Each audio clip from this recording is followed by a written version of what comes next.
नमस्कार। प्रखर गूंज पर आप सभी का हार्दिक स्वागत है। मैं शाहना परवीन हाजिर हूं आपके सामने किस्सों की पोटली के अंतर्गत एक नई रचना लेकर। यह प्यारी सी कहानी हमें भेजी है आदरणीय श्री रमेश चंद्र छबीला जी ने सहारनपुर से। इनके परिचय की बात करें तो रमेश चंद्र जी सामाजिक आक्रोश पाक्षिक समाचार पत्र के संपादक हैं। यह समाचार पत्र पिछले 33 वर्षों से नियमित प्रकाशित हो रहा है। रमेश चंद्र जी की अनेक कहानियां, लेख, व्यंग, लघु कथाएं, बाल कथाएं विभिन्न सुप्रसिद्ध पत्र पत्रिकाओं में प्रकाशित हो चुकी हैं। 4 उपन्यास, 5 कहानी संग्रह और 1 बाल कथा पुस्तक प्रकाशित हो चुकी है। दूरदर्शन पर 3 नाटक प्रसारित, आकाशवाणी नजीबाबाद पर कहानियां प्रसारित, अनेक अखिल भारतीय कहानी प्रतियोगिताओं में कहानियां पुरस्कृत, विभिन्न संस्थाओं द्वारा अनेक सम्मान प्राप्त। सुनते हैं आदरणीय रमेश चंद्र छबीला जी की कहानी। शीर्षक है चौराहे पर। रिक्शा से उतरकर प्रदीप लड़खड़ाते कदमों से घर की तरफ चल दिया।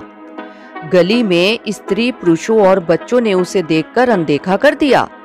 सभी जानते थे कि प्रदीप शराब पीता है। दिन हो या रात उसे शराब पीने से मतलब है। अभी उसकी आयु ही कितनी है? केवल 29 वर्ष का ही तो हुआ है। प्रदीप घर में घुसा। आंगन के कोने में 3 वर्षीय टिंकू टूटे फूटे पुराने खिलौनों से खेल रहा था। अबे ओ हरामी, कहाँ है बुढ़िया? प्रदीप ने टिंकू को घूरते हुए पूछा। तभी 45 वर्षीय भागवंती कमरे से बाहर निकली। सफेद साड़ी और ब्लाउज, सूना माथा, सूनी मांग, एक कलाई में पीतल की मोटी सी चूड़ी, आभूषण विहीन शरीर, गोरा रंग जो दुख और चिंता की आग से झुलसकर तांबे की तरह हो गया था। भागवंती ने प्रदीप की ओर घृणा से देखते हुए कहा, आज दोपहर में ही पी आया? हाँ पी आया। अपने पैसे की पी है, किसी की जेब नहीं काटी है। अपने भाई को हरामी कहते हुए तुझे शर्म तो नहीं आई नालायक? जब तुझे ही शर्म नहीं आई दूसरा ब्याह करने से तो मैं कैसी शर्म करूं? ब्याह ना करती तो क्या करती? मैंने जो कुछ किया है तेरी भलाई के लिए ही किया, पर मुझे क्या पता था कि तू इतना नालायक निकलेगा। भागवंती ने प्रदीप की तरफ घृणा से देखा। मैं नालायक ही सही, पर तू भी तो कुमाता निकली। अपने आराम के लिए दूसरी शादी कर ली। क्या वे औरतें दुनिया में जीवित नहीं रहती जो विधवा हो जाती हैं? क्या उनको कोई खा जाता है? क्या वे अपने बच्चे नहीं पालती? अकेली औरत को समाज में कैसे रहना पड़ता है तुझे क्या मालूम? तू नहीं समझेगा। मैंने मेहनत मजदूरी करके तुझे पढ़ा लिखा कर इंसान बनाना चाहा। मैंने चाहा था कि तू किसी काबिल हो जाए, लेकिन तूने तो अपने बाप का नाम मिट्टी में मिला दिया। कौन से झंडे गड़ गए थे बाप के नाम के, और फिर तूने भी तो दूसरी शादी करके मेरे बाप का नाम मिटा दिया। नशे में झूमते हुए प्रदीप ने कहा। मन ही मन तड़प उठी भागवंती। जी में आया कि 2-4 थप्पड़ प्रदीप के मुंह पर लगा दे। वह क्रोधित स्वर में बोली, दूसरी शादी की थी, किसी के साथ भागी तो नहीं? तू इतनी जबान चला रहा है, कुमाता बता रहा है। तुझे पता चल जाता अगर 8-10 साल की उम्र में ही किसी चाय की दुकान पर बर्तन साफ करने के लिए छोड़ देती। पढ़ाने लिखाने की बजाय तुझसे मेहनत मजदूरी करा लेती। तुझे किसी ने मना किया था क्या? मुझे तुझसे नफरत हो गई है। मैं तेरी सूरत भी देखना नहीं चाहती। तू औलाद है या पिछले जन्म का दुश्मन? हाँ मैं दुश्मन हूँ। तू भी मेरी दुश्मन है। यह सपोलिया भी मेरा दुश्मन है। मैं किसी को भी नहीं छोड़ूंगा। प्रदीप ने क्रोधित स्वर में कहा और पास में पड़े एक टूटे हुए स्टूल पर जोर से ठोकर मारी। स्टूल टिंकू के माथे पर लगा और खून निकलने लगा। टिंकू बुरी तरह रोने और चीखने लगा। तेरा नाश हो जाए, मार दिया मेरे बच्चे को। भागवंती ने टिंकू को गोद में उठाया। हाँ मार दिया, मैं तुझे भी मार दूंगा, दोनों को नहीं छोड़ूंगा। भागवंती ने साड़ी के पहलू से टिंकू के माथे का खून साफ करते हुए दहाड़ कर कहा, हाँ मार डाल हमें, आग लगा दे इस घर को, चल आ जा यहां से, मैं तेरी मनहूस सूरत भी नहीं देखना चाहती। हाँ जा रहा हूं, शाम को आकर तुझे और इस सांप के बच्चे को देखूंगा।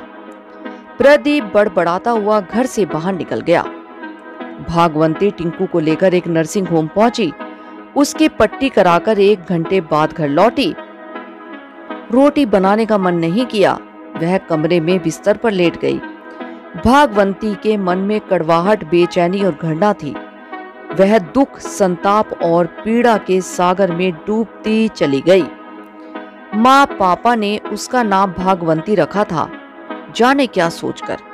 उसका नाम तो अभागी होना चाहिए था। जब से उसने होश संभाला, दुख ही दुख देखे थे। माँ पापा ने उसकी शादी सुधीर से कर दी थी। सुधीर एक प्राइवेट कंपनी में था। 2 संतानें हुई, एक बेटा जिसका नाम प्रदीप रखा गया, एक बेटी जिसे अनीता कहा गया। एक दिन उसके हंसते खेलते परिवार पर दुर्भाग्य की बिजली टूटकर गिर पड़ी। सुधीर और अनीता एक बस दुर्घटना में मारे गए थे। इतना बड़ा दुख वह कैसे सहन कर गई, वह खुद ही नहीं जानती थी। उस समय प्रदीप की आयु केवल 7 साल की थी। वह बर्तन बनाने के एक कारखाने में काम करके प्रदीप को पढ़ा लिखा कर कुछ बनाना चाहती थी। सुधीर के बिना वह बहुत अकेली और असहाय हो गई। जवानी में हजारों हाथों और आंखों के बीच से स्वयं को सुरक्षित रख पाना कितना कठिन है। हर कोई कटी पतंग की तरह लूट लेना चाहता है। एक दिन उसके माता पिता ने दुनिया की अच्छाई बुराई समझाते हुए उसकी दूसरी शादी महीप से कर दी थी। महीप विदुर था, उसकी कोई औलाद ना थी। वह भी एक फैक्ट्री में काम करता था। 10वीं क्लास तक पहुंचते पहुंचते प्रदीप बहुत बदल गया था। प्रदीप उसे, वह महीप को वह सम्मान नहीं देता था जो बच्चों से माँ पिता को मिलना चाहिए। एक बार फिर उसके जीवन पर दुर्भाग्य की बिजली गिर पड़ी। उस दिन महीप के सीने में ऐसा दर्द उठा कि अस्पताल जाते जाते दम तोड़ दिया था। वह फिर विधवा हो गई। उन दिनों वह गर्भवती थी। 4 महीने बाद उसे प्रसव हुआ और टिंकू ने जन्म लिया। प्रदीप बहुत चिड़चिड़ा हो गया था। पढ़ाई में उसका जरा भी ध्यान ना रहा। 10वीं में 2 बार फेल हो जाने पर उसने स्कूल छोड़कर आवारागर्दी शुरू कर दी। जुआ खेलने लगा। शराब, सिगरेट व गुटखा की लत भी उसने लगा ली। आवारा यार दोस्तों के साथ रोजाना पीना पिलाना, लोगों से लड़ाई झगड़ा और मारपीट उसके लिए मामूली सी बात बन चुकी थी। प्रदीप को इस रास्ते पर चलते देखकर उसे बहुत दुख होता था। उसने प्रदीप के लिए जो सपने देखे थे सब टूट गए। विचारों के सागर में डूबती तैरती भागवंती लेटी रही। बराबर में टिंकू सो चुका था। घर से बाहर निकलकर प्रदीप एक ढाबे में खाना खाने जा रहा कि 2 पुलिस कांस्टेबल उसके पास आए। एक ने कहा, प्रदीप थाने चल, इंस्पेक्टर साहब बुला रहे हैं। क्यों, मैंने क्या कर दिया? चौंकते हुए प्रदीप ने कहा, यह तो वहीं जाकर पता चलेगा। अगर मैं ना जाऊं तो? भाग कर जाएगा कहां? पकड़े जाने पर हाथ पैर तोड़ देंगे। दूसरा कांस्टेबल गुर्रा कर बोला। प्रदीप चुपचाप उनके साथ चल दिया। प्रदीप को आखिर पुलिस पकड़कर क्यों ले गई? आगे प्रदीप का क्या हुआ? जानने के लिए हमारे अगले भाग को जरूर सुनें।